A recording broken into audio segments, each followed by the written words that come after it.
in terms of what can be done to remove the barriers that I was describing, I think we really need to provide more public education. And I think Green Burial provides a context to talk about these issues. No one really wants to talk about saving money on funeral service or effective planning. I mean, it's boring. And I know we have someone from the FCA that can tell you about the struggles they've had. Green Burial really invites people into this conversation and provide the context for people to want to think about death and death care and that's befriend death with. And that's wonderful. How am I doing on time, guys? You're good, Jim. Go ahead. You're good. Go ahead. Do we have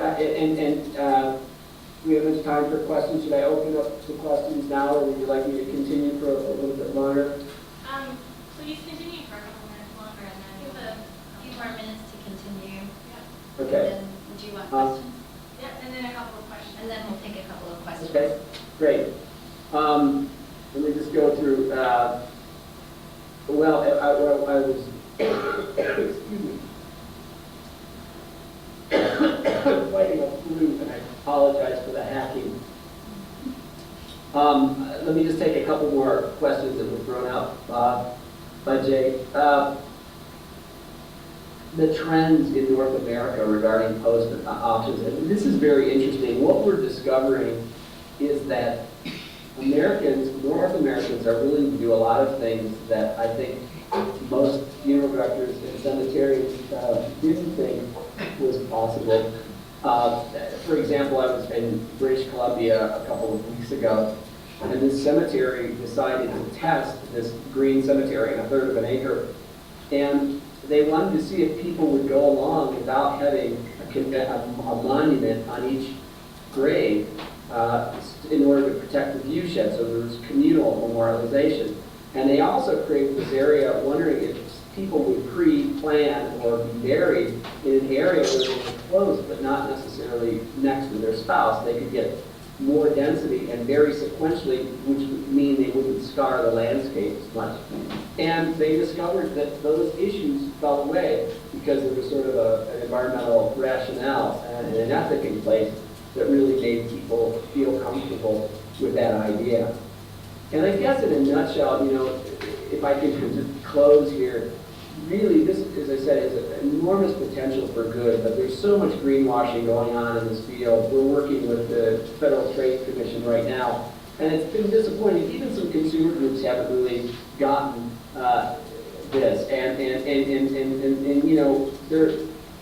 what we're doing takes oversight. I think the FTC said that 80% of the eco-friendly representations are entirely empty today. And unless you have a trust provider, unless you have verifiable standards that allow people to understand the real environmental benefits, this stuff is just going to all go away. And that's our big fear. There's already in the marketplace so many misrepresentations. There's burial vault companies trying to peddle burial vaults as green. One of my favorite ads, I think the tagline was, thinking green, Mr. Funeral Director, our burial vaults are made from the basic elements of earth, much like plutonium, I always want to add. They're actually, confusing things.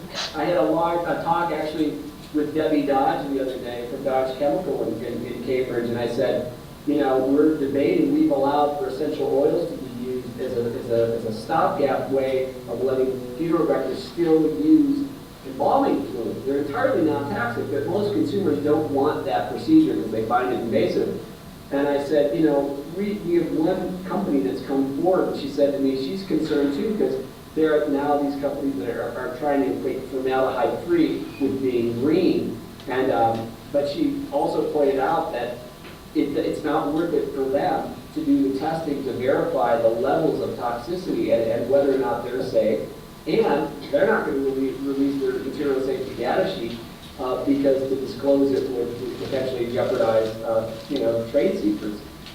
So this is going to be very challenging, and it's why we've been very actively involved and have representation, stewardship on our board of directors by leaders from the field of funeral service, along with leaders from the environmental community, people from Land Trust, an officer from the Nature Conservancy, and an environmental advocate.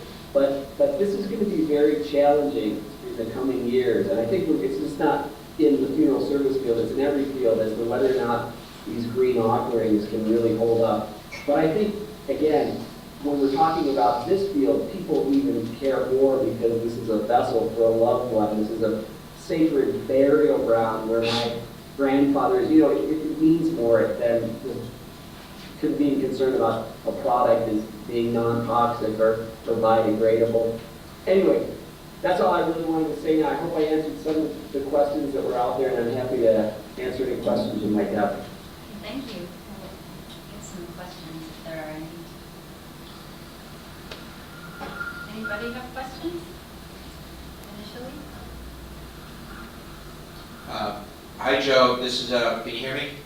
Yes. Okay, Brad White. Nice to see Hey, you. Brad. Nice to see you on screen. We've talked many times. What is greenwashing? Well, greenwashing is the use of, it's a way of confusing a consumer through a representation to make them feel that there's a legitimate environmental benefit associated with the practice of product that doesn't actually exist. For example, an example of greenwashing in this field would be the use of a formaldehyde-free embalming fluid, making people feel that that's green when there may be other toxins involved. Or another example of greenwashing, unfortunately, the National Funeral Directors Association, as some of you may know, has launched their own green certificate program where they give funeral directors credit for selling caskets that are sustainable and biodegradable and don't contain harsh finishes without verifying those attributes in any form or fashion.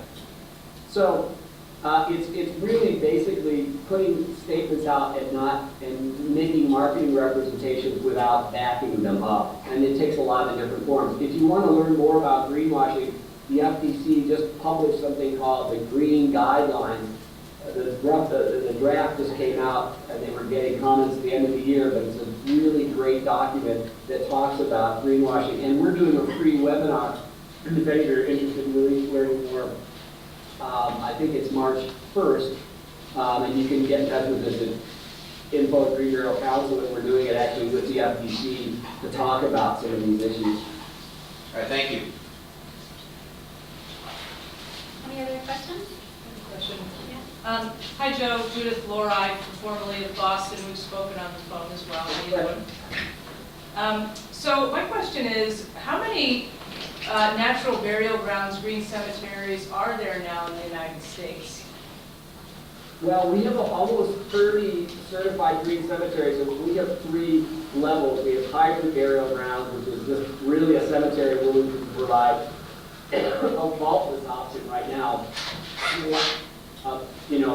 The people that choose a burial container or shroud and choose it. About half of our cemeteries are vaultless. We have about another 10 that we call natural burial grounds, which not only provide the option but prohibit the use of toxic chemicals and protect the view shed of the cemeteries by making limitations on monuments. And then conservation burial grounds, we have about 5, and those are burial grounds that involve a legitimate established conservation entity as a steward, usually a land trust. It's been real difficult to get these projects off the ground, as you know, I think, Judith. And one of the reasons is we have the projects that have been going on that have started are usually run by people who are somewhat undercapitalized and haven't been able to further a lot of outreach and marketing campaigns. And some of the conservation entities, including the Nature Conservancy, actually backed away from getting involved with the idea because they didn't think there was enough money there. It's a further legitimate conservation purposes. But we're making strides. We have some really interesting models evolving with park agencies, with sometimes with own scattering, and some really credible land trusts. I think you're going to start to see a lot of those. But over the next couple of years, I think the most common green cemetery is going to be a section within a conventional cemetery, as we've seen in England, where 5, 10, 15, 20 acres of undeveloped acreage are set aside, and there's a a different kind of burial ground with a different ethic overseeing it. Thank you. And how are things going in Boston with your efforts to start a green cemetery? They're going. They're slow. They're slow. But we're making some progress. We're putting together a business plan template. We're getting a website together to bring people who are interested. So it's painstaking. So yeah, we're feeling it. But we're cautiously optimistic. Good. Yeah. Will you let us know what you're working on? Do you mind just saying a little bit about what you're doing? Sure. So this is it's the Green Burial Committee of the Funeral Consumers Alliance of Western Mass right now. Also, individuals from Funeral Consumers Alliance of Eastern Mass come together, and over the last couple of years, we've been working to establish Massachusetts' first green cemetery. And so we do lots of workshops, outreach, write articles, educational efforts, and we're really trying to court the land trust community because we feel that, as Joe was saying, that's really the place where you're going to get some trust and you're going to get some real sustainability. And so we're continuing to just do education and outreach. Anything you want to add? You can add your name to our email list and we'll send you our updates. Thank you for sharing. I would say that, as he said, the majority so far are these hybrid type green burial situations. So we've also worked with at least one town and are open to that possibility too. In Massachusetts, all of the cemeteries are nonprofit, and some of them are privately run, and a lot of them are municipal cemeteries or whatnot. But some of them are interested in putting an area in their cemetery into green burial, and so we've done some contact work on that as well as starting a new one from scratch. Thank you for sharing.